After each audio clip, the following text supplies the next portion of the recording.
Dobrý den, jmenuji se Pavel Hilbert a v krátkosti vám ukážu, jak odpovídat na často kladené dotazy. Začneme tím, že se přihlásíme. U horního okraje okna klikneme na odkaz Přihlášení registrace. Poté, co se nám zobrazí, vložíme uživatelské jméno a heslo.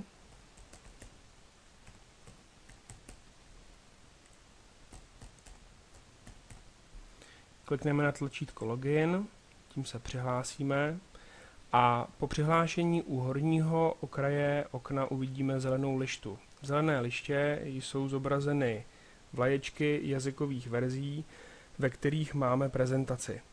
Pokud chci odpovídat na často kladené otázky v české verzi, kliknu na českou vlaječku, tím se dostanu na svoji českou prezentaci. Nyní již stačí sjet dolů po stránce až na seznam zákroků, které mám přiřazeny. Poté, co najedu na některý ze zákroků, rozbalí se mi první 3 často kladené dotazy pro daný zákrok.